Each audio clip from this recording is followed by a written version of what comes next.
আসসালামু আলাইকুম রহমতুল্লাহি ওয়া বারাকাতুহু। প্রিয় দর্শক, সবাইকে আমন্ত্রণ জানাচ্ছি এই সুন্দর জুম্মাবারের সকালে। আশা করছি সবাই ভালো আছেন। আমাদের আজকের অনুষ্ঠানটি ইসলামী জিজ্ঞাসা এবং এটি জুম্মাবারের সরাসরি একটি অনুষ্ঠান।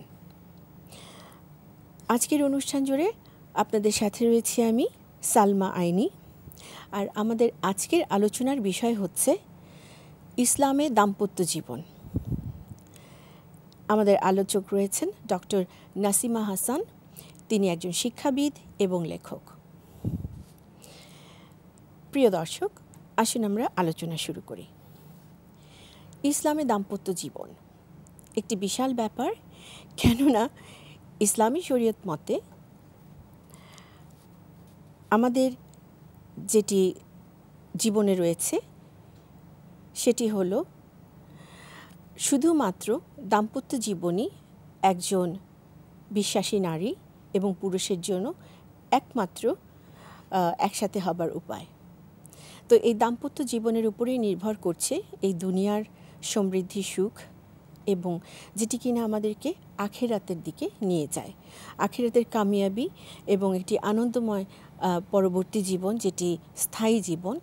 তার দিকে আমাদের যেতে হলে যখন আমরা এখানে পেয়ার আপ করছি বা একটি কাপল তারা ইসলামী শরীয়ত মতো সুন্দরভাবে জীবন কাটাচ্ছেন কি না সেটি অত্যন্ত জরুরি, কেননা আবার তাদের মাধ্যমেই পরবর্তী জেনারেশন আসছেন, তারা বাবা মার কাছ থেকে শিখবেন এবং জীবনকে সুন্দর, আনন্দময়, সুখময় করে তোলার জন্য দাম্পত্য জীবন সুন্দর হওয়া আবশ্যক। আসুন আমরা তাহলে আলোচনায় চলে যাই। তো আমাদের অতিথি কেমন আছেন আপা? আসসালামু আলাইকুম, ভালো আছি আলহামদুলিল্লাহ। ওয়ালাইকুম আসসালাম রহমতুল্লাহি ওয়া বারাকাতুহু। আমরা তো দাম্পত্য জীবন নিয়ে আলোচনা করব, যেটি আমাদের সবার জন্যই গুরুত্বপূর্ণ। যারা দাম্পত্য জীবনে রয়েছেন তাদের জন্য তো বটেই, যারা নেই তারাও আবার চিন্তা করতে পারেন আলোচনা শোনার পরে, ওনারা উজ্জীবিত হতে পারেন যে জীবন শুরু করতে যাচ্ছি, সেই ক্ষেত্রে কিভাবে সুন্দর জীবন কাটানো যেতে পারে। তো আপা, আমরা জানি যে ইসলামী দৃষ্টিকোণ থেকে কুফু একটি খুব জরুরি বিষয়, যে দুটো পরিবারের কুফু মিলতে হবে। দুজন যারা বিয়েতে আবদ্ধ হতে যাচ্ছেন তাদের মধ্যে কুফুর ব্যাপারটি লক্ষ্য রাখতে বলা হয়েছে। তা আমরা একটু এ ব্যাপারে আলোচনা করি। এ ব্যাপারে আলোচনা করলে আগে আসলে একটু মৌলিক ভিত্তিটা আমরা জেনে নেই। আল কোরআনে সূরা বাকারায় আল্লাহ তাআলা বলেছেন, তারা তোমাদের পরিচ্ছদ, অর্থাৎ স্ত্রীরা, এবং তোমরা তাদের পরিচ্ছদ। এখন পরিচ্ছদ মানে সোজা ভাষায় হলো পোশাক। পোশাক এবং দেহের যত কাছাকাছি থাকে, একজন স্বামী এবং স্ত্রী আল্লাহর হুকুমে যখন বিয়ে হয়ে যায়, বিবাহ হয়, তারা কিন্তু শারীরিক, মানসিক, আধ্যাত্মিক প্রত্যেকটি ক্ষেত্রে তারা এইভাবে কাছাকাছি অবস্থান করার কথা, এবং সেভাবে কিন্তু চর্চাটা করতে হয়। এটা হলো একটি আয়াত। আরেকটি আয়াত হলো যে আল্লাহ তাআলা সূরা রুমের 21 নম্বর আয়াতে বলেছেন যে আল্লাহ তাআলার অন্যতম একটি নিদর্শন হলো এই যে তিনি তোমাদের মধ্য থেকে সৃষ্টি করেছেন তোমাদের জুড়ি, যাতে তোমরা প্রশান্তি লাভ করতে পারো। তারপরে কি, এই উদ্দেশ্যে তিনি তোমাদের মাঝে সৃষ্টি করেছেন ভালোবাসা ও দয়া। কাছে এটা আল্লাহর একটি বিশাল নিয়ামত যে ভালোবাসা এবং দয়াও সৃষ্টি করে দেন। তারপরে আবার শেষ করছেন আয়াতটি এভাবে যে এর মধ্যে নিদর্শন চিন্তাশীলদের জন্য, সুবহানাল্লাহ, এবং আরও আছে তাদের সঙ্গে ভালো ব্যবহার করো। এখন এই তিনটে আয়াত আমি মাত্র উল্লেখ করলাম, যেটা দাম্পত্য জীবনের একটি ছবি আমাদেরকে দিচ্ছে। এখন কুফু অর্থাৎ সমতা ব্যাপারটি আল্লাহর রাসূল হাদিসে বেশ জোর দিয়েছেন। অন্যগুলো যেমন বিয়ের কিছু আনুষঙ্গিক জিনিস থাকে যেগুলোকে আল্লাহ এবং তার রাসূল ফরজ করেছেন, এটা হলো রিকমেন্ডেশনের মতো। সেটা হলো পাত্র এবং পাত্রীর ব্যাকগ্রাউন্ডের সমতা, অর্থাৎ তাদের সামাজিক যে স্ট্যাটাস, তাদের শিক্ষাগত যোগ্যতা, তারপরে বংশীয় মর্যাদা, সম্পদের ব্যাপারে এগুলোর কাছাকাছি থাকাটা। কাছাকাছি সবসময় যে সমান সমান হবে তা নয়। যেমন আমি বুঝিয়ে বলি, যেমন অনেক সময় অনেক আগে দেখা যেত, মুভিগুলোতে দেখাতো, বাংলা মুভিতে দেখাতো যে কাজের জন্য যে গৃহকর্মী এসছে তার সাথে বড় লোকের মেয়ের অ্যাফেয়ার হয়ে গেল, তারপরে অনেক ঝগড়া বিবাদ, মানে এটাই একটি কাহিনী। ইসলাম কিন্তু এটাকে একেবারেই উৎসাহ দিচ্ছে না, কেননা এটা অ্যাডজাস্টমেন্টের সমস্যা হয় এবং নানান ধরনের মানসিক দূরত্ব থাকতে পারে, যেটা নাকি ওই সময় ওই বয়সে মানুষ নাও বুঝতে পারে, যেটা আল্লাহ রসুল দেখিয়ে গেছেন। Right. কাজে মিলমিশ হওয়ার জন্য, সহজভাবে বিয়েতে যাতে মানিয়ে নিতে পারে, এটার জন্য কুফু থাকাটা জরুরি। তবে এমনও হতে পারে যে মানে মেয়েটি হয়তো বেশ ধনী পরিবারের, কিন্তু ছেলেটি বর্তমানে হয়তো মধ্যবিত্ত, কিন্তু পরবর্তীতে দেখা যায় তারা আবার সচ্ছল হয়ে গেছে অনেক। কাজে এটার জন্য যদি কেউ ধৈর্য ধরে তাহলেও ভালো। মানে এটার জন্য আবার দিনদারি বাদ দিয়ে, একদম, কেননা হাদিসে আছে আবার নাম্বার 1 হচ্ছে দিনদারিত্ব দেখতে হবে, কারণ 4টি বিষয়কে গুরুত্ব একদম, দিতে বলেছে। একদম। পাত্রপাত্রী নির্বাচনে সেখানে সৌন্দর্য আছে, বংশমর্যাদা আছে, সম্পদ আছে, দিনদারি দিনদারিত্ব আছে, আছে। কিন্তু দিনদারিকে সবচেয়ে প্রথমে প্রাধান্য দিতে একদম। বলা হয়েছে। অর্থাৎ দিনদারি আছে, অন্য কিছু হয়তো কম আছে, তাহলেও এটাকে সিলেক্ট করতে বলা হচ্ছে। আবার বংশ আছে, সৌন্দর্য আছে, এগুলোতেই মানুষ বেশি বিমোহিত হয়। একদম। আমি একটু এখানে আপনার সাথে একটু যোগ দিতে চাচ্ছি, সেটা হচ্ছে এই যে কুফুর ব্যাপারটি যদি রক্ষা করা না হয়, তাহলে প্রথমেই যেটি হবে কিছুদিন যাওয়ার পরে এই যে মানসিক গ্যাপ, বিকজ আমাদের যে ব্যাকগ্রাউন্ডের গ্যাপ বললাম আমরা, তারপরে কোন বংশ থেকে এসেছেন, বংশধারা, এবং তাদের যে কারণ আপব্রিঙ্গিং আবার সেটার উপরে নির্ভর করে। তিনি কোথায় পড়াশোনা করেছেন, তার আর্থিক অবস্থা কেমন ছিল, পুরো জীবন তিনি কোনো অর্থকষ্ট পেয়েছেন কি পাননি, তারপরে যেটি বললাম যে তার আপব্রিঙ্গিংয়ের ভেতরে আবার ইসলামী চিন্তাধারার আপব্রিঙ্গিং ছিল কি ছিল না, এই যে বিষয়গুলো, এবং সৌন্দর্য। কারণ হাদিসে এটিও আছে যে বিয়ের আগে কিন্তু পাত্রপাত্রীকে দেখে নেবেন দুজন দুজনকে, কারণ চেহারা তাদেরকে আকর্ষণ করে, এটি স্বাভাবিক। কথা বলার আকর্ষণ রয়েছে, সহজ করে দিবে। জি, কথা বলার সৌন্দর্য, তারপরে চেহারার সৌন্দর্য, যেটাকে না করা হয়নি ইসলামে। কারণ দুজন যদি, একজন খুব সুন্দর হন, আরেকজন যদি তার মতো, আমি বলছি পার্থিব দৃষ্টিকোণ থেকে সেই সৌন্দর্য না থাকে, সেটিও একটা হীনমন্যতা তৈরি করতে পারে। হ্যাঁ, এই জন্যই কুফু অত্যন্ত জরুরি। এবং যখন সমতার কাছাকাছি থাকে, তখন বোঝা যায় যে অনেকগুলো আনটুয়ার্ড ইনসিডেন্ট এমনিতেই কিন্তু অ্যাভয়েড করা যেতে পারে। তবে হাদিসে কিন্তু এটাও এসছে, তোমাদের মধ্যে সেই উত্তম, অর্থাৎ সেই পুরুষ ব্যক্তি উত্তম যে তার স্ত্রীর নিকট উত্তম। একদম। কাজে বোঝা যাচ্ছে যে এখানে যদি কোনো কারণে ছেলেটি অসচ্ছল হয়, মেয়েটি বেশি সচ্ছল হয়, কিন্তু তারপরে দিনদারি থাকে এবং উত্তম চরিত্রের থাকে, দেখা যায় যে তখন তাদের সেই বংশ খুব, মানে তাদের দাম্পত্য জীবন খুব সুন্দর হয়েছে। এখানে আরেকটু বলি, মনে পড়ে গেল যে সাহাবীদের মধ্যেও দেখা গিয়েছে যে এটা কিন্তু হয়েছে, হয়নি যে কুফু ছিল না, এটাও হয়েছে। খুব সুন্দর দেখতে সুপুরুষ সাহাবী, তিনি, তার কাছে প্রস্তাব যখন দেয়া হয়েছে, যার জন্য তিনি হয়তো অত সুশ্রী নন, কিন্তু আল্লাহ তাআলার চোখে তিনি এত সুশ্রী, এত সুন্দর, এত উচ্চ মর্যাদার অধিকারী যে শুধুমাত্র ওই কারণেই সেই সাহাবী আনন্দ ভরে তাকে স্ত্রী হিসেবে গ্রহণ করে নিয়েছেন। তা আসলে দিনদারিত্বের ব্যাপারটি যদি উভয় পক্ষের খুফুতে থাকে, যে উভয় দিনদারিত্বকে প্রেফারেন্স দিচ্ছেন, তখন অনেক ধরনের পার্থিব চাওয়া বা না পাওয়ার ব্যাপারগুলো কিন্তু মিনিমাইজ হয়ে যায়। কাজে কুফু গুরুত্বপূর্ণ, কারণ আমরা সাধারণ মানুষ, আমাদের দেখতে হবে যে কি করে আমরা সমস্যাগুলোকে কমিয়ে আনতে পারি। আচ্ছা, এরপরে আমরা যেটি আলোচনা করতে চাচ্ছি সেটি হচ্ছে নবী সাল্লাল্লাহু আলাইহি ওয়াসাল্লাম জীবন্ত হচ্ছে একেবারে কুরআনুল কারীমের যেটিকে বলবো প্রতিচ্ছবি। কুরআনুল কারীমে যা কিছু এসছে সব কিছু নবী সাল্লাল্লাহু আলাইহি ওয়াসাল্লাম তার জীবনে করিয়ে দেখিয়েছেন। তো ওনার দিকে তাকালেই আমরা পরিষ্কার একটি ছবি পাবো বা চিত্র পাবো এই দাম্পত্য জীবনের। তো নবী সাল্লাল্লাহু আলাইহি ওয়াসাল্লামের যদি চিন্তা করি, তার বাসগৃহে তিনি তো একাধিক স্ত্রী গ্রহণ করেছিলেন আল্লাহ তাআলার হুকুমে। একেবারে প্রত্যেকটি একটি সুনির্দিষ্ট কারণ ছিল, এবং প্রত্যেক স্ত্রী একটি বিশেষ কারণে ওনার ঘরে এসছেন। তো এখন নবী গৃহের দিকে যদি তাকাই, তাহলে নবী সাল্লাল্লাহু আলাইহি ওয়াসাল্লামের স্ত্রীদের প্রতি তার আচরণ, ব্যবহার কেমন ছিল? কারণ আমরা খাদিজা রাদিয়াল্লাহু তাআলা আনহার কথা সবসময়, আনহুর কথা সবসময়ই শুনি। তো খাদিজা রাদিয়াল্লাহু তাআলা আনহু ওনার চাইতে বয়সে বড় ছিলেন, তার আগে বিয়ে হয়েছিল। এই কতগুলো ব্যাপার থাকার পরেও নবী সাল্লাল্লাহু আলাইহি ওয়াসাল্লাম ওনার সাথে অত্যন্ত সুখী ছিলেন।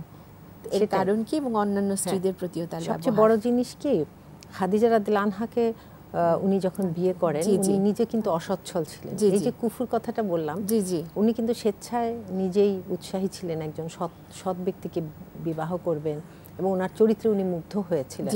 দিনদারিকে খাদিজা রাদিয়াল্লাহু আনহা প্রেফার করেছিলেন, এবং ওনাদের বিয়ে খুবই সুখের ছিল, যেটা তুমি বললে। তো এখানে বড় ব্যাপার কি, উনি ইসলামের জন্য ওনার সম্পদ দিয়ে দিয়েছিলেন রাসূলুল্লাহর হাতে। একদম।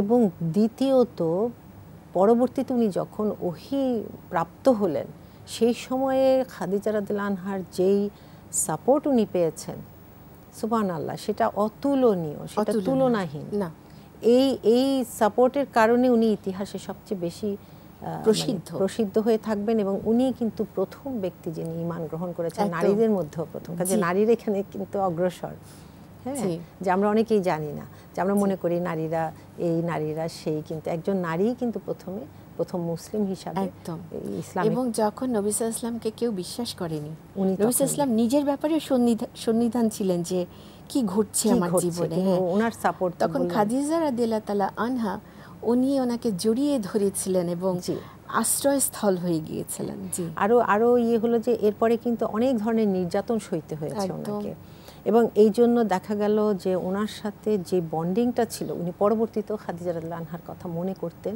ওনার চোখ ভিজে যেত ইত্যাদি। এবং খাদিজা রাদিয়াল্লাহু আনহা অত্যন্ত শ্রেষ্ঠ মহিলাদের মধ্যে একজন, এটা হাদিসের মাধ্যমে আমরা জানি। এবং পরবর্তীতে আমি বলবো কি মদিনায় উনি একাধিক স্ত্রী নিয়ে গেলেন, কারণ সাউদা রাদিয়াল্লাহু আনহাকে মক্কায় থাকতেই বিয়ে করেছিলেন এবং আয়েশা রাদিয়াল্লাহু আনহাকে উনি তখন তুলে নেননি, অর্থাৎ পরবর্তীতে ওনার রুসমত হয়। এখন ব্যাপারটা হলো কি, প্রথমে আসি বাসগৃহটা কেমন ছিল? ছোট ছোট ঘর, হুজরা, প্রত্যেকটি ওয়াইফের জন্য আলাদা আলাদা বাসা ছিল। সেই বাসা বললে ভুল হবে, একটি কোনো মতে একটি ঘর যেটা 10 হাত বাই 6-7 হাত। 10 হাত মানে বুঝতে পারো যে কত ছোট, এখান থেকে ওইটুকু কোনো মতে শুলে শেষ। এবং দরজাগুলো ছিল হয় চটের বা কম্বল ঝুলানো থাকতো। এখানে এই ঘরগুলোর মধ্যে 4টি ছিল কাঁচা ইটের, বাকিগুলো ছিল সব খেজুর পাতা। এই হলো ওনার ঘর, এবং এই ঘরেই উনি স্ত্রীদের নিয়ে থাকতেন পালাক্রমে, এবং প্রত্যেকটি স্ত্রীর সাথে হাসি মুখে প্রতিদিন যে দেখা করতেন, খবর নিতেন যখন উনি মদিনায় অবস্থান করতেন। এবং ওনার বাসগৃহের প্রথম দাম্পত্য জীবনের প্রথম যে সোপান, সেটা ছিল কি নো ভায়োলেন্স, কোনো নির্যাতন ছিল না, না শারীরিক না মৌখিক। আমরা কিন্তু বর্তমান যুগে দেখতে পাই শারীরিক নির্যাতন তো আছে যৌতুকের জন্য, এটার জন্য ওটার জন্য, আবার মৌখিক নির্যাতনও আছে, হ্যাঁ, যেটা থেকে মানুষ একেবারেই থামাতে পারে না নিজেকে, এবং সেটা মানসিক নির্যাতনে রূপান্তরিত হয় এবং এটি কঠিন অবস্থা। কঠিন অবস্থা, মৌখিকটাও কঠিন, কারণ সবাই মনে করছে আমি কি আর করছি, আমি তো মুখে বলছি, বাচ্চা ওটাও যে কত কষ্টকর, উভয়কেই করছে। কিন্তু রাসূলুল্লাহ সাল্লাল্লাহু আলাইহি ওয়াসাল্লামের বাসগৃহগুলোতে এগুলো ছিল না, কাজে ওনার দাম্পত্য জীবন ছিল অত্যন্ত মধুর। কিন্তু এই হুজরাগুলিতে কি হতো, কখনো কখনো রাতে আলোই জ্বলতো না, এতটাই অভাবে ছিলেন ওনারা। আর ওনাদের বিছানাটা কি ছিল, হয়তো একটি কম্বল বিছানা থাকতো মাটিতে, আর বালিশটা ছিল হয়তো খেজুরের পাতা ঠুকানো, এরকম কিছু। আমরা তো একটি বালিশও ঝামেলা থাকলে ঘুমাতে পারি না একদম, কিন্তু আল্লাহর রাসূল শুলে ওগুলাতে শুতেন। এবং এমনও আছে উনি চাটাইতেও ঘুমিয়েছেন, ওনার চেহারা মুবারকে সেই চাটাইয়ের ছাপ দেখে উমর রাদিয়াল্লাহু আনহুর চোখে পানি চলে এসেছিল। এটা ছিল ওনার বাসগৃহ, সুবহানাল্লাহ। কখনো কখনো রান্না হতো না, উনুন জ্বলতো না, পানি এবং খেজুর, আয়েশা রাদিয়াল্লাহু আনহা বলেছেন, এই দুটো খেয়ে ওনারা চলতেন। এই ছিল ওনার বাসগৃহ, কিন্তু সেখানে কোনো ভায়োলেন্স ছিল না, কোনো কথা কাটাকাটি হলে সেটা বিচক্ষণার সাথে তিনি সমাধান করে দিতেন। কথা কাটাকাটি যে হয়নি তা নয়, কিন্তু স্ত্রীদের মধ্যে মনোমালিন্য হয়নি তা নয়, কিন্তু সেটা বিচক্ষণতার সাথে তিনি হ্যান্ডেল করে ফেলতেন। এবং আরেকটা হলো যে একটি কথা মনে পড়লো যে আমরা এটিও জানি যে আয়েশা রাদিয়াল্লাহু তাআলা আনহা তিনি তো সবচেয়ে ছোট ছিলেন বটে, তো ওনার একটা কিউরিওসিটি ছিল খাদিজা রাদিয়াল্লাহু তাআলা আনহার ব্যাপারে, যে নবী সাল্লাল্লাহু আলাইহি ওয়াসাল্লাম এত বেশি গল্প করতেন ওনার কাছে, এবং সবসময় উনি অন্য জগতে চলে যেতেন যখন খাদিজা রাদিয়াল্লাহু তাআলা আনহার কথা বলতেন। উনি কবর জিয়ারতে যেতেন ওনার ইন্তেকালের পরে, খুব বিমর্ষ ছিলেন, এবং উনি ওনার স্ত্রীদের সাথে ওনার কথা কিন্তু উল্লেখ করতেন। এই যে ভালোবাসা স্ত্রীর প্রতি, এটি কিন্তু উনি অকপটে প্রকাশ করেছেন। এটিও একটি বিশাল ব্যাপার দাম্পত্য জীবনে, যে আমি তোমাকে ভালোবাসি এই কথাটি মনে করা। এবং এই ক্ষেত্রে যেটি আপনি মনোমালিন্যের কথা বললেন, আয়েশা রাদিয়াল্লাহু তাআলা আনহা কিন্তু এই ব্যাপারটিতে একটু খুনসুটিও করতেন, যে ওনার মধ্যে আপনি কি পেলেন যে এত বেশি ওনার কথা মনে করছেন কেন, সবসময় ওনার কথা কেন বলেন। তখন নবী সাল্লাল্লাহু আলাইহি ওয়াসাল্লাম দেখুন কত যুক্তিশীল ছিলেন এবং কত মায়াময়ভাবে উনি হ্যান্ডেল করেছেন। উনি বলেছেন যে আসলে ওর সাথে কারোর তুলনা হবে না, যখন আমার পাশে কেউ থাকেনি তখন উনি আমাকে সব আমার কথা বিশ্বাস সাপোর্ট করেছেন।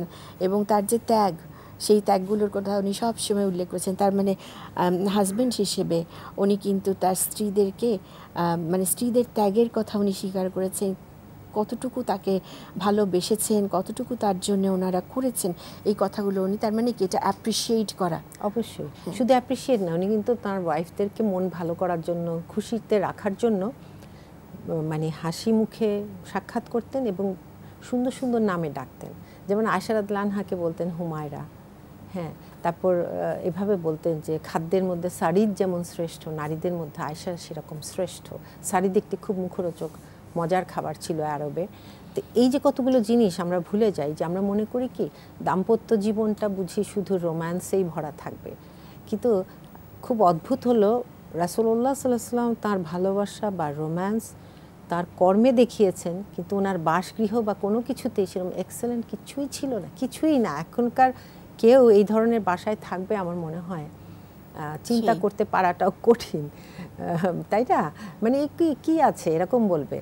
মানে আমি মাঝে মাঝে এটা তুলনা করতে চেষ্টা করি যে কিভাবে উনি হেড অফ দ্য স্টেট হয়ে, নামাজের ইমাম হয়ে, তারপরে চুক্তি হচ্ছে, যুদ্ধে যাচ্ছেন, এগুলোর পরেও তিনি হাসি মুখে প্রত্যেকটি ওয়াইফকে সাক্ষাৎ করতেন এবং তাদের মনকে ভালো রাখার জন্য সব কিছু করে যেতেন এবং প্রত্যেকের মন বুঝতে পারতেন। আমি এটাই যত পড়ি আমি অবাক হই যে আমাদের কত কিছু শেখার আছে এবং প্রতিদিন এগুলো পড়া উচিত, জানা উচিত।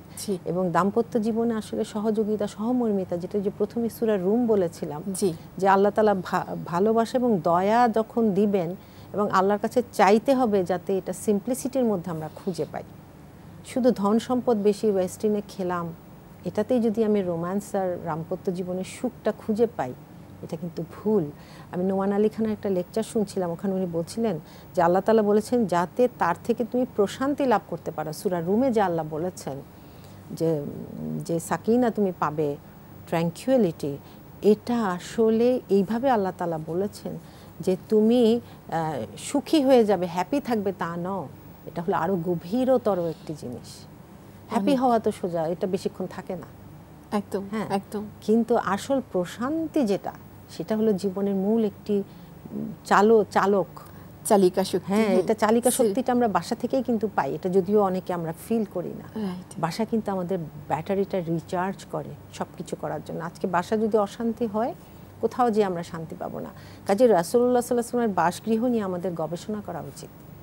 এই যে ছোট ছোট ছোট ছোট জিনিসকে উনি ইন্ট্রোডিউস করেছেন দাম্পত্য জীবনে।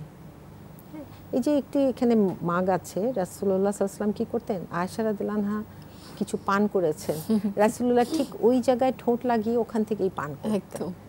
এটা জাস্ট ওনাকে একটি মানসিক উৎফুল্লতা বা একটি আবেগ, একটি ভালোবাসার বহিঃপ্রকাশ। এটা কয়জন অ্যাপ্রিশিয়েট করবে এখন আমি জানি না। এমনকি কোনো দিন যদি গোশ খেয়েছেন, সেই একই জায়গায় উনি কামড় দিতেন যেখানে আয়েশা খেয়েছেন। কারণ আয়েশা রাদিয়াল্লাহু আনহা থেকে আমরা এটা কেন জেনেছি, উনি অসংখ্য হাদিস বর্ণনা করেছেন।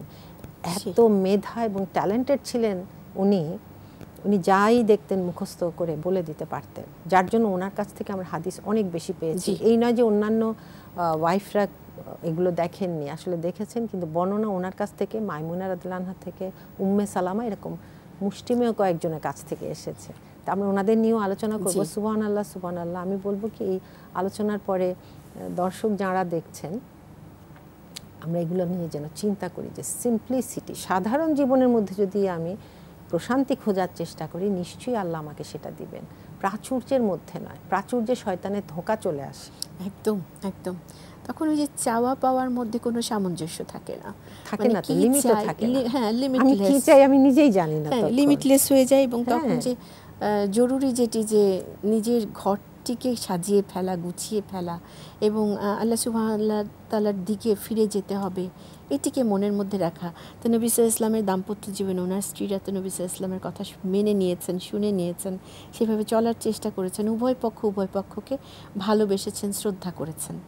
এই জন্যই তাদের জীবন এত মধুময় ছিল, শান্তিময় ছিল। আপনি যেটি বলেন প্রশান্তি বিরাজ করতো। জি, এখন আমরা ঘরে ঘরে তো আসলে সব কিছুই দেখি, কিন্তু প্রশান্তি রয়েছে কিনা সেটা আমরা আসলে বুঝতেও পারি না যে আমাদের প্রশান্তিটা চুরি হয়ে যাচ্ছে বা ছিনতাই করে ফেলছি আমরা নিজেরাই। হ্যাঁ, এটা যেন না হয়। আমরা খুব সচেতনভাবে আসলে দাম্পত্য জীবন যাপন করছি। জি, তো আপা আমরা এখন একটি ছোট্ট বিরতিতে যাচ্ছি। বিরতির পরে আবার আমরা আলোচনা যোগ দেব ইনশাআল্লাহ তাআলা। দর্শক, নিচ্ছি একটি ছোট্ট বিরতি, আমাদের সাথেই থাকুন।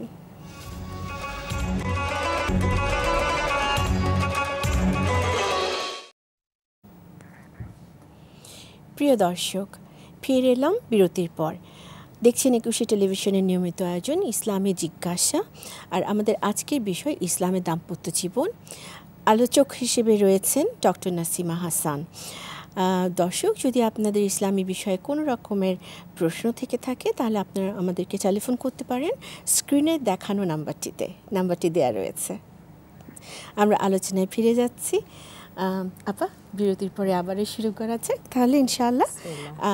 আমরা তো জানি দাম্পত্য জীবন হচ্ছে একটি টু ওয়ে ট্রাফিক, দুজন মিলে একটি তৈরি করা, একটি সংসার তৈরি করা, জীবনকে তৈরি করা।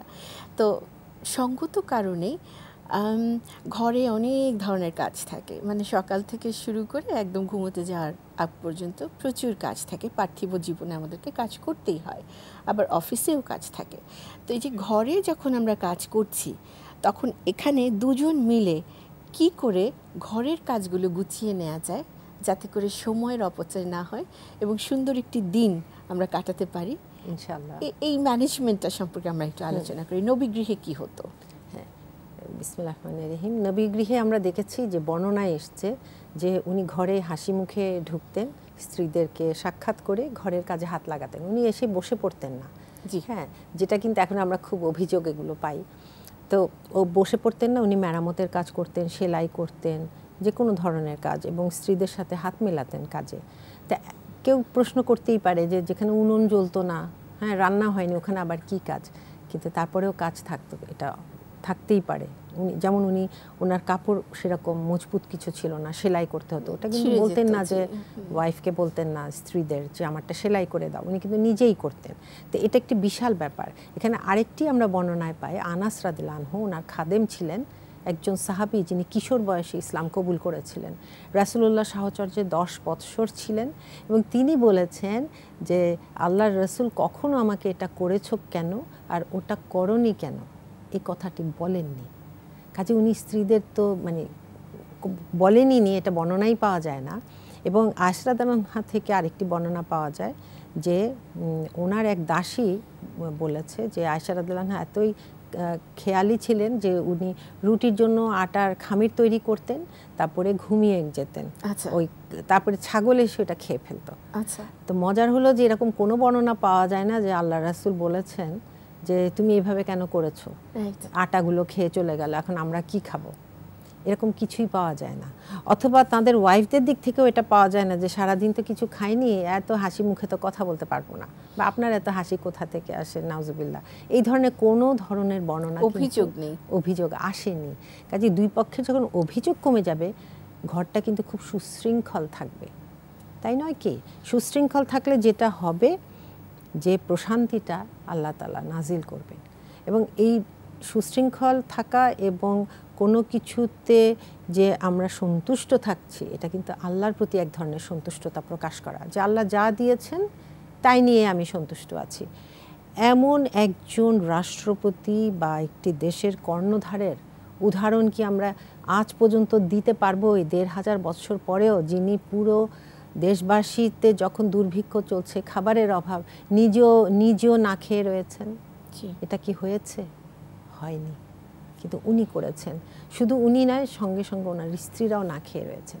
এই হলো ওনার বাসগৃহের চিত্র, যেটা আসলে পড়লে আমাদের উদ্বুদ্ধ হওয়া উচিত যে কত অল্পতে সন্তুষ্ট থেকে ওনারা ইসলামের সমাজকে আসলে বিনির্মাণ করেছেন।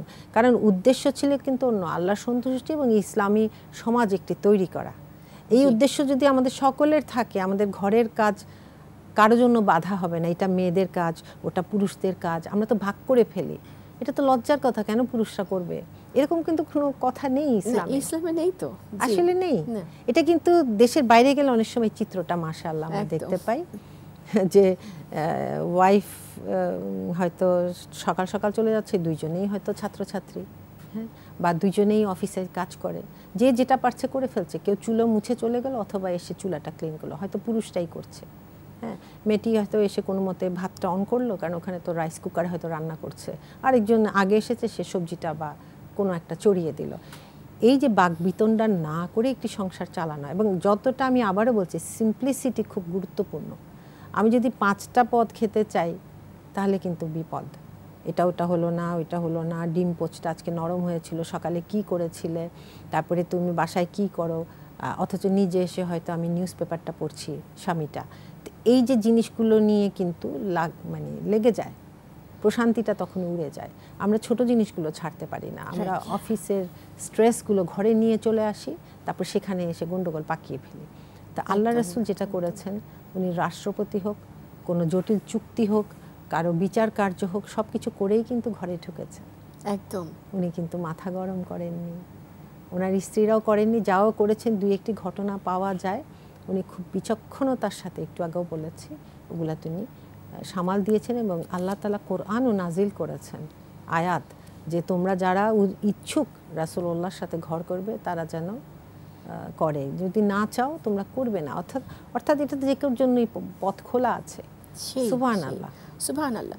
আর নবী সাল্লাল্লাহু আলাইহি ওয়াসাল্লামের সবচেয়ে যেই আমরা ওনার যে পরিচয়গুলো পেলাম, উনি রাষ্ট্রপতি ছিলেন, উনি কমান্ডার ইন চিফ যুদ্ধের সময়, হ্যাঁ, কমান্ডার ইন চিফ, উনি বিচার কাজ চালিয়েছেন, উনি সব রকমের। তার চেয়ে বড় কথা আমার যেটি মাত্র মনে এলো, সেটি হচ্ছে যে ওনার উপর পুরো কুরআনুল কারীম নাজিল হয়েছে। এটার ভার, এটা বহন করা, যেটি পাহাড় রাজি হয়নি, বোঝা, এটা কোরআনই আছে। হ্যাঁ, পাহাড় রাজি হয়নি। অনেককে জিজ্ঞেস করা হয়েছে, তোমার উপরে আমি কুরআন নাজিল করতে চাই, কেউ রাজি হয়নি। নবী সাল্লাল্লাহু আলাইহি ওয়াসাল্লাম, তিনি আশরাফুল মাখলুকাতের একজন বিশাল প্রতিনিধি, সবচেয়ে সর্বোত্তম প্রতিনিধি। ওনাকে তো সেটিও বহন করার পরেও উনি ঘরের কাজে, তখন উনি একদম সেই ঘরের মানুষ হয়ে গিয়েছেন। এবং কেউ তখন বুঝতো না যে উনি কত স্ট্রেসফুল কাজগুলো করে এসেছেন, এটা বুঝতে দিতেন না। যেটি আপনি বাইরের কথা বললেন, সেটি কিন্তু আমরা যদি এখন দেখি, এখন স্বামী স্ত্রী দুজনেই কিন্তু বাইরে কাজ করেন। অবশ্যই সেজন্যই কথাটি বললাম। একদম এই ঘরের কাজের অভ্যাসটি থাকলে হয় কি, আমাদের লাইফ স্কিল নিজেদের মধ্যে অবশ্যই একটি পুরুষ ডিম রান্না করতে জানা, ডালটা রান্না করতে জানা, একটা সবজি রান্না করতে জানা, এটা এমন কিছুই না। বড় বড় শেফ তো পুরুষরাই, কেন আমরা মনে করবো এটা শুধু মেয়েদের কাজ? এটা যেন না হয়। ইসলামে কিন্তু এই ধরনের কোনো নিয়ম কানুন নেই। বিশেষ বরঞ্চ শারীরিকভাবে যেগুলো খুব কঠিন কাজ, এগুলো মেয়েদেরকে বিরত রাখা হয়েছে। এবং আমরা যেন এটা নিয়ে আসলে পরস্পরকে দোষারোপ না করি, একদম, এবং ভাগাভাগি করতে যে যেন আসলে একজন আরেকজনকে চাপিয়ে না দেয়। এটা স্বামী স্ত্রীর মধ্যে অনেক সময় হয়, যেটা থেকে পরবর্তীতে গন্ডগোল হয়। আমরা যাতে চাপিয়েও না দেই যে একজন সারাদিন করেছে, আমি আর কিছুই করব না, এটা যেন না হয়। স্ত্রীও না, স্বামীও না, সুযোগ যেন কেউ না নেয়, এটা একটি বিশাল ব্যাপার। তো এখন এই যে তারপরে দেখা যাচ্ছে যে বর্তমান সময়ে, সেটা আমরা, এটি একটি স্ট্রেসফুল সময়, এটি সারা পৃথিবীতেই একটি স্ট্রেসফুল সময়। তো যার ফলে আমরা যে আলোচনাটুকু করলাম, যে স্বামী স্ত্রী ওনাদের মধ্যে একটা রিফট তৈরি হচ্ছে, অনেক সময় এই রিফট থেকে অবিশ্বাস, দ্বন্দ্ব, ভালো না লাগা, নানা কিছুর উৎপত্তি ঘটছে। মানে একজন আরেকজনের প্রতি আর স্যাটিসফাইড থাকা যাচ্ছে না। তো এখন একটি, যেমন আমরা যদি মনে করি যে এই যে একটি অসহনশীল একটি পরিবেশ ঘরের মধ্যে তৈরি হওয়া, মানে এটি বাইরে ছড়িয়ে যাওয়া, এটি রাষ্ট্রীয়ভাবেও এর প্রভাব পড়বেই। অ্যাকচুয়ালি আমাদের তো ঘরটি আগে ঠিক করতে বলা হয়েছে। জি, তো এখন এই সম্পর্ক যদি সমস্যা থেকে থাকে বা সমস্যা আসতে পারে, এরকম হয়, সম্পর্ক স্টেবল রাখা, সুন্দর রাখার জন্য আমরা কি কি করতে পারি, এইটা নিয়ে আমরা একটু কথা বলি। হ্যাঁ, এটা বলি। আসলে তার আগে 2-1টি পয়েন্টে আমি বলি যে রাসূলুল্লাহ সাল্লাল্লাহু আলাইহি ওয়াসাল্লাম কি করতেন। জি, নিশ্চয়ই। প্রথম হলো হাদিসটি জানতে হবে একজন পুরুষকেও যে আল্লাহ রাসূল বলে গেছেন তোমাদের মধ্যে সেই উত্তম যে তার স্ত্রীদের নিকট উত্তম, অর্থাৎ স্ত্রী সার্টিফিকেট দিতে হবে আদালতে আখিরাতে। আবার স্ত্রীকেও সেই সততার সাথে বিশ্বস্ততার সাথে এই সার্টিফিকেটটা দিতে হবে। এমন নয় যে আমার যা খুশি তাই বলে বসলাম, এটা যেন না হয়। এটা হলো প্রথম কাজে পুরুষটিকে সেভাবে নিজেকে তৈরি করতে হবে বিয়ের আগে থেকে, এবং স্ত্রীও নিজে দিনদারির উপর থাকবে। তাহলে কিন্তু অনেক কিছুই আমরা ওভারলুক করতে পারবো, যেটা খুবই গুরুত্বপূর্ণ। যে আমি দেখলাম কিন্তু এটা আমি ফরগেট করলাম বা ক্ষমা করে দিলাম, এটা এই টেন্ডেন্সি না থাকলে কিন্তু গন্ডগোলটা বেশি হয়। এমপ্যাথি। হ্যাঁ, আরেকটি হলো রাসূলুল্লাহ সাল্লাল্লাহু আলাইহি ওয়াসাল্লাম যেটা করতেন, আমি দুই একটি এখানে বলি। যে একবার মাইমুনা রাদিয়াল্লাহু আনহার উনি শুয়ে আছেন দুজনেই এক চাদরে, উনি এটা বর্ণনা করেছেন। তখন ওনার মাসিক হলো, তারপর মাসিক হওয়ার পর উনি তৈরি হয়ে আবার একটু ইতস্তত করছেন, রাসূলুল্লাহ সাল্লাল্লাহু আলাইহি ওয়াসাল্লাম ওনাকে আবার একসাথে শুতে বললেন। এটা দিয়ে উনি অনেকগুলো কিন্তু প্রথা ভেঙে দিলেন, একদম যে মেয়েরা কোনো অপবিত্র নয় এই সময়ে যদি সে ঠিকভাবে থাকে। এবং আল্লাহর রাসূল এভাবে ওয়াইফকে নিজের কাছে আবার টেনে নিলেন। এই যে মায়াটা, এই সময় মায়াটা খুব দরকার, কেননা এই ধরনের মাসিক, প্রেগন্যান্সি, তারপর আফটার বার্থ, এই সময় মেয়েরা কিন্তু মানসিকভাবে খুব ভালনারেবল থাকে, এবং তার কিন্তু তখন সাপোর্ট লাগে, মায়া লাগে, মহব্বত লাগে। এটা কিন্তু আল্লাহর রাসূল সায়েন্টিফিক্যালি বলবেন না, কিন্তু উনি পদ্ধতিগুলো করে দেখিয়েছেন। তারপর লোকমা তুলে খাওয়ানো সওয়াব, সাদাকার সওয়াব পাওয়া যায়। এই লোকমা তুলে কখন খাওয়ালে দেখো বেশি এফেক্টিভ হবে? মান অভিমানের সময়। তারপরে প্রেগনেন্সিতে হয়তো খুব শরীর খারাপ, খেতে পারছে না, তারপরে বাচ্চাকে যখন দুগ্ধ দান করে ল্যাকটেশন পিরিয়ড, এই সময় তার ঘন ঘন খেতে হয়, প্রেগনেন্সিতেও হয়, কিন্তু সে হয়তো উঠে খাবে এটা সময় পাচ্ছে না, চুলটা আঁচড়ানোর সময় নেই। ছোট বাচ্চা তো জানোই কেমন হয়, যাদের বাচ্চা আছে আমরা সবাই জানি। তো ওই সময় যদি লোকমা তুলে হাজব্যান্ড খাইয়ে দেয়, সাদাকার সোয়াবও পেল, স্ত্রীটার নিউট্রিশনও পেল, মানসিক সাপোর্টও পেল। সুবহানাল্লাহ, দেখো একটি কাজের মধ্যে কত কিছু। আমাদের মধ্যে কতগুলো দাম্পত্য জীবনে এটা ঘটনাটা ঘটে। এটা আমি একটু প্রশ্ন রাখলাম যে এই রাসূলুল্লাহ সাল্লাল্লাহু আলাইহি ওয়াসাল্লামে হারিয়ে যাওয়া সুন্নাহটা আমরা ফলো করছি কিনা, এটা খুবই দরকার দাম্পত্য জীবনে। আমি দেখলাম একটা গ্লাস পানি, একটু দুধ এনে দেওয়া, যে এটা একটু পান করো। ল্যাকটেশন পিরিয়ডে তো প্রচুর ফ্লুইড খেতে হয়, এটা কে এনে দিবে? হ্যাঁ, সেটা যদি সে করে। আরেকটি হলো কি, স্ত্রীর মনোক্ষুণ্ণতা বুঝতে পারা, যে যখন মন খারাপ হয়েছে এটা যদি বুঝতে না পারে, বা স্বামী কখন মন খারাপ করলে এটা যদি স্ত্রী বুঝতে না পারে, মুশকিল। রাসূলুল্লাহ সাল্লাল্লাহু আলাইহি ওয়াসাল্লাম একবার আয়েশা রাদিয়াল্লাহু আনহাকে বললেন যে তুমি যখন আমার প্রতি মন ভালো থাকে আমি বুঝতে পারি, আবার খারাপ থাকলেও বুঝতে পারি। তো উনি বললেন যে কিভাবে? যখন মন ভালো থাকে তুমি বলো মুহাম্মদ সাল্লাল্লাহু আলাইহি ওয়াসাল্লামের প্রভুর শপথ, আর যখন রেগে থাকেন তখন বলতেন ইব্রাহিম আলাইহিস সালামের প্রভুর শপথ। তো সুবহানাল্লাহ, এটা পড়ে আমি মনে মনে হাসলাম, যেমন আমরা এখন কত নির্মল, কত নির্মল, আল্লাহকে ঠিকই ডাকছেন কিন্তু অন্যভাবে। ওটাতেই রাসূলুল্লাহ বুঝে গেলেন যে এ তো এখন মানসিকভাবে একটু সাহায্য করা দরকার। তারপর আরেকবার আছে ওনার one of the wife Safiya রাদিয়াল্লাহু আনহা কোনো কারণে চোখ মানে অশ্রুপাত করছিলেন, উনি নিজের হাতে চোখ মুছে দিয়ে ওনাকে সমবেদনা দিলেন, দেখালেন। তারপর আয়েশা রাদিয়াল্লাহু আনহার কথা আছে, হজের মৌসুমে ওনার হঠাৎ মাসিক হয়ে গেল, উনি কান্না শুরু করলেন। রাসূলুল্লাহ সাল্লাল্লাহু আলাইহি ওয়াসাল্লাম এসে ওনাকে কাউন্সেলিং করলেন, বললেন যে ঠিক আছে তুমি এটা ছাড়া বাকি সব করতে থাকো, যেগুলো ওই সময় অ্যালাউড না, হ্যাঁ ওগুলো না করে অন্যগুলো সব করে ফেলো। তো এই যে কতগুলো জিনিস কাছে এসে বলা, উনি কাউকে দিয়ে বলে পাঠাতে পারতেন, বা কিংবা ঠিকভাবে না বললেন, সময় নেই, কারণ হজে তো সবাই ব্যস্ত, ইগনোর করলেন, হ্যাঁ কোনোটাই করেন না। তাহলে এই যে ছোট ছোট কাজগুলোতে কাছে এসে কথা বলে, এবং যেখানে মেয়েরা ছিল আসবাবপত্রের চেয়েও কম দামি, মানে আসবাবপত্রেরও দাম ছিল, মেয়েদের দাম ছিল না ওই যুগে, মেয়েদেরকে জীবন্ত পুঁতে ফেলা হতো, জীবনের কোনো রাইট ছিল না, সেখানে উনি মেয়েদেরকে কোথায় পৌঁছিয়ে দিলেন। এটা কেন পৌঁছালেন? যাতে এই যুগে এসেও আমরা পথটা দেখতে পাই যে মেয়েদের সাথে আসলে মেয়েদের ইমোশনাল সাপোর্টটা অনেক বেশি লাগে, যেটা স্বামীদেরকে একটু বুঝতে হবে। এমন নয় যে সব মেয়েরাই যে নাকি ইমানদার, বিশ্বস্ত, এগুলো থাকতে হবে। আমরা ধরেই নিচ্ছি যে যেসব স্বামী স্ত্রীর ইমানদারি আছে, বিশ্বস্ততা আছে, সহিষ্ণুতা আছে, তারা ইসলামের এগুলো খুব ইজিলি করতে পারবেন। কাজে থাকলে কেন নয় যে আল্লাহর কাছে শুকর করা, আমি এরকম একজনকে পেয়েছি, হ্যাঁ দুজনেই শুকর করা, এবং সেইভাবে জীবনযাপন করা, এবং একে অন্যের ভুল শুধরে দেওয়া, এবং এটার জন্য রাসূলুল্লাহ আরেকটি করতেন যে একসাথে নামাজ পড়া, জি, এটা খুব ফলপ্রসূ হয়। আরেকটি খুব সুন্দর আছে যে আয়েশা রাদিয়াল্লাহু আনহার কোলে মাথা রেখে উনি কুরআন পড়তেন। আয়েশা রাদিয়াল্লাহু আনহার বিছানায় থাকা অবস্থায় ওনার কাছে কুরআন এসেছে।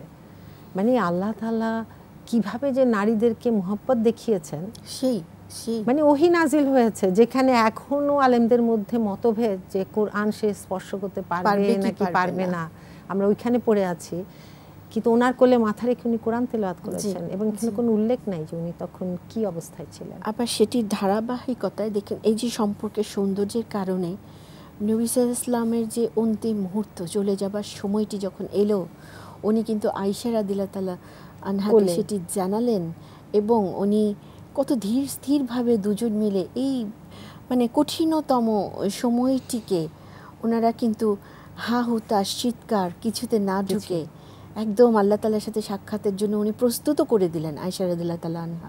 কেননা ওনাকে নবী সাল্লাল্লাহু আলাইহি ওয়াসাল্লাম বললেন যে মিসওয়াক ওনার মুখ দিয়ে চিবিয়ে দিতে, যাতে করে উনি নিজে পরিচ্ছন্ন হতে পারেন, এবং ওনার কোলে মাথা রেখেই কিন্তু উনি। তারপর দেখো নারীর অবদান এখানে।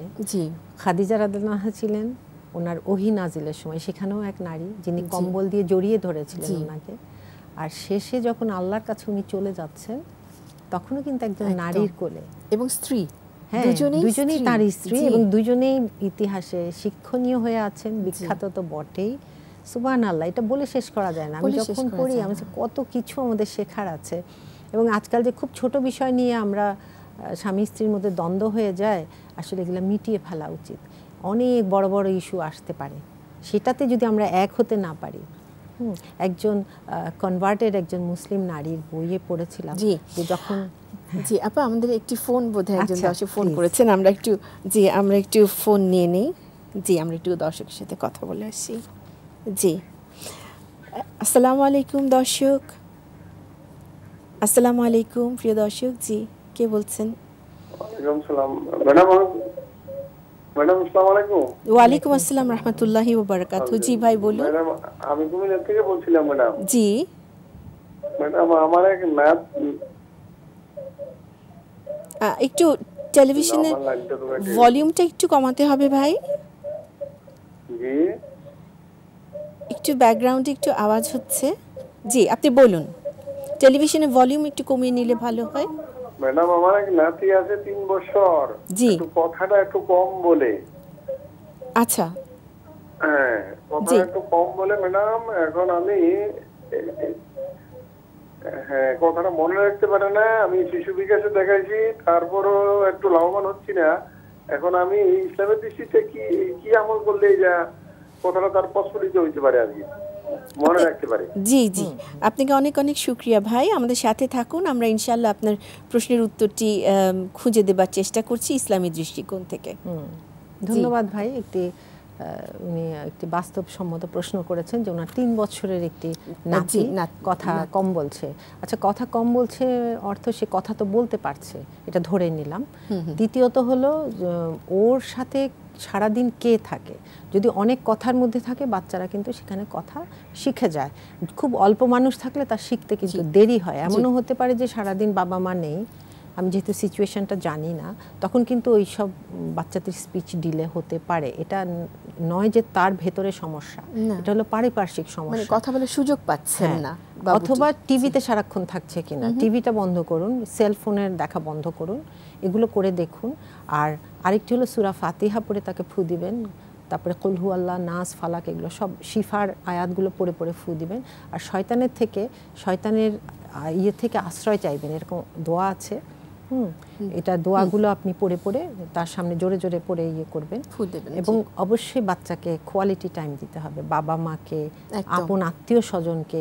এরকম স্পিচ ডিলে হয় অনেক বাচ্চার, এবং স্পিচ থেরাপিস্টের কাছেও যেতে পারেন। এটা হলো আল্লাহর রাসূলের সুন্নাহ।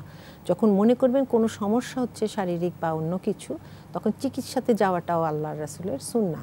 কাজে আপনি সেটাও করতে পারেন। থেরাপিস্ট অনেক আছে, স্পিচ থেরাপিস্ট। কাজে আপনি এইগুলো করতে থাকুন। আরেকটি ব্যাপার হলো সে 2-3 রকমের ভাষা শুনছে কিনা, এটা খুবই ইম্পর্টেন্ট। হ্যাঁ, যে এমন হতে পারে মিক্সড একটা ল্যাঙ্গুয়েজ, আঞ্চলিক কেউ বলছে, সে ওটা ধরতে পারছে না। হ্যাঁ, কাজের লোকের কাছে, কাজের লোক না মানে গৃহকর্মী যারা, এরকম হতে পারে। তার কাছে যদি আমরা একটা ভাষাই বারবার তুলে ধরি, ইনশাআল্লাহ আপনার দুঃখিত আপনাদের বাচ্চা শিগগিরই কথা বলবে। এবং তাকে একটু সূরা পড়ানোর চেষ্টা করুন। 3 বছর তো অনেক কিছু সে এখন ধারণ করার ক্ষমতার মধ্যে আছে। তাকে আরবি কিছু সূরা টুরা মুখস্থ করান, তার জিহ্বার এটা ঠিক হয়ে যাবে ইনশাআল্লাহ। আপনার ধন্যবাদ। হ্যাঁ, খুব সুন্দর একটি উত্তর আশা করছি আমরা পেয়েছি। প্রথম কথা হচ্ছে দোয়া করতে হবে, আল্লাহ তাআলাকে বলতে হবে, কিছু সূরা আমল করতে হবে, বাচ্চাকে ডিভাইস থেকে দূরে রাখতে হবে, প্রয়োজনে স্পিচ থেরাপিস্টের কাছে যেতে হবে। প্রিয় দর্শক, আমরা একটি ছোট্ট বিরতিতে আবারও যাচ্ছি ইনশাআল্লাহ। তো আমাদের সাথে থাকবেন নিশ্চয়ই, আমরা ফিরে আসছি খুব শিগগিরই।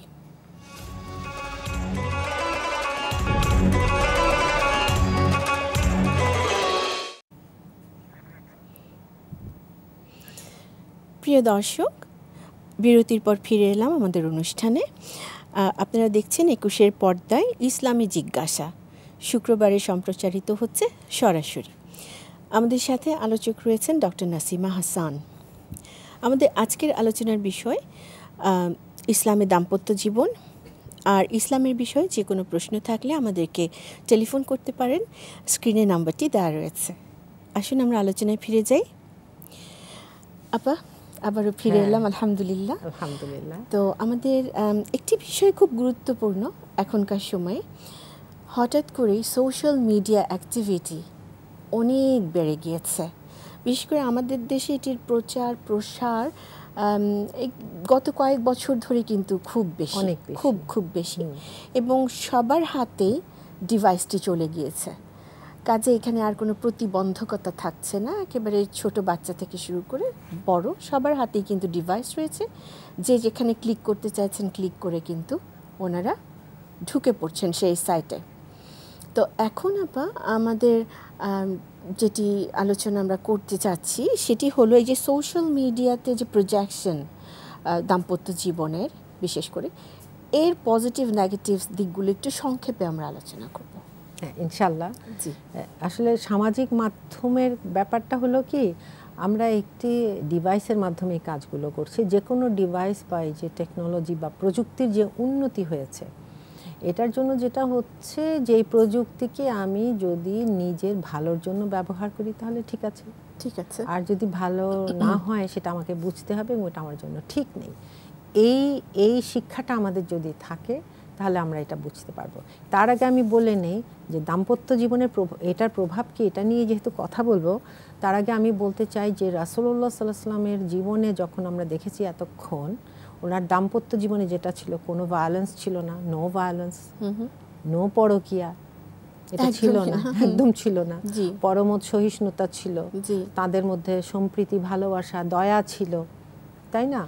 এবং এই সহিষ্ণুতাটা বাইরের কারো প্রতিও ছিল, পরমত সহিষ্ণুতা। মানে এমন নয় যে আমরা অন্য কারো মত গ্রহণ করছি না, ঠিক হলে গ্রহণ করছি, এই ধরনের ছিল। তাহলে এবার আমরা আসি, আমরা কি করছি সামাজিক মাধ্যমে আমরা আমাদের যত বন্ধু বান্ধব আছে তাদের যেহেতু ব্যক্তিগত ছবিগুলো দিতে থাকে, অমুক জায়গায় যাচ্ছে, ওখানে যাচ্ছে, বাচ্চা এটা পড়েছে, আমি এই শাড়িটি কিনেছি, আমার বাচ্চাকে অমুক স্কুলে দিয়েছি, সে এই রেজাল্ট করেছে, সব দেখা যায়। তার ব্যক্তিগত জীবনে সব কিছু উজাড় করে সামাজিক মাধ্যমে, মানে ব্যক্তিগত বলে আর কিছু নেই। তো এখানে একজন স্কলার খুব সুন্দর করে বলেছেন যে আল্লাহ তাআলা এবং তার রাসূল আমাদের শিখিয়েছেন যে কড়া নেড়ে নক করে যেন তার বাসায় ঢুকি। আর এখন তো কড়া নাড়ার দরকারই নেই, বিকজ দরজাটা খোলা, তুমি সব কিছু দিয়ে ফেলেছো, তোমার বেডরুমের কাহিনী পর্যন্ত পারলে। তাহলে ব্যাপারটা দাঁড়াচ্ছে কিন্তু অন্য জায়গায় সমস্যা। সেটা কি হচ্ছে, আমি দেখে থেকে তুলনা করছি, আমি দেখে থেকে পুরোই পাগল হয়ে যাচ্ছি। কারণ ছবি তো মিথ্যা বলে, সবসময় কি সত্য বলে? হাসি মুখে হাজব্যান্ড ওয়াইফ ছবি দিয়েছে, এর আগে হয়তো তুমুল মারপিটে হয়ে এসছে, এটা তো ছবিতে বলবে না, তাই না? নির্যাতন ঠিকই রয়ে গেছে, কিন্তু ছবিতে দেখাচ্ছে হাসি মুখ, তারা ওয়েস্টিনে দাঁড়িয়ে আছে। এখন আমার তো হিংসে লাগছে, আমি আমার হাজব্যান্ডকে বলতে থাকবো, তার সামর্থ্য আছে না নাই এটা আমার জানার দরকার নেই। অথবা পুরুষটিও এরকম বলছে। তাহলে এই জিনিসগুলো কিন্তু আমাদের প্রভাবিত করছে যে আমাদের ছোট জিনিসে যে স্যাটিসফ্যাকশন, আল্লাহর প্রতি সন্তুষ্টি ফিরে আসতে হবে। আচ্ছা, এটাতেই যদি আমরা দাম্পত্য জীবন এবং ডিভাইসের ব্যবহার কমাতে হবে। রাইট। তাহলে বোঝা যাচ্ছে যে আমাদের যখন এই সোশ্যাল মিডিয়ার ব্যাপারটি আসে, সেখানে নেগেটিভসগুলো যদি দেখানো হয়, বা এটি এমন একটি ব্যাপার যা কিনা মানুষকে আরও চাই, চার লিমিট নেই, এরকম একটি অবস্থানে নিয়ে যাচ্ছে। স্কলারদের ভালো জিনিসগুলো এখানে শেয়ার দিব। জি, তো সেই দাম্পত্য জীবনের কলহ থেকে শুরু করে বা ফ্রাস্ট্রেশন, সেগুলো এখন কিন্তু মিডিয়াতে চলে আসে। অনেক পরকীয়া চলে আসছে, অনেক নেগেটিভ সেগুলো চলে আসছে। তা আমাদেরকে এটি অ্যাভয়েড করতে হবে। অবশ্যই। আপু, আপনাকে অনেক অনেক ধন্যবাদ আজকে এত সুন্দর একটি আলোচনা উপহার দেবার জন্য। আল্লাহ তাআলা কবুল করেন আমাদের এফর্ট। তো প্রিয় দর্শক, এতক্ষণ আপনাদের সাথে আমরা ছিলাম। আমাদের আজকের বিষয় ছিল দাম্পত্য জীবন এবং ইসলামী দৃষ্টিকোণ থেকে। আশা করছি আমরা সবাই এই আলোচনা থেকে কিছু না কিছু নেবার চেষ্টা করব এবং নিজের জীবনে সেটি প্রয়োগের চেষ্টা করব। আপনাদের সবাইকে অনেক অনেক ধন্যবাদ আমাদের সাথে থাকার জন্য। আশা করছি আমাদের সব অনুষ্ঠানেই আপনারা শামিল হবেন, এবং আবারও সবাইকে অনেক শুভেচ্ছা জানাচ্ছি। ইনশাআল্লাহ তাআলা পরবর্তী অনুষ্ঠানে আবারও দেখা হবে। আমাদের অনুষ্ঠানটি ছিল ইসলামী জিজ্ঞাসা, 21 টেলিভিশনের পর্দায়। আসসালামু আলাইকুম রহমতুল্লাহি ওয়া বারাকাতুহু।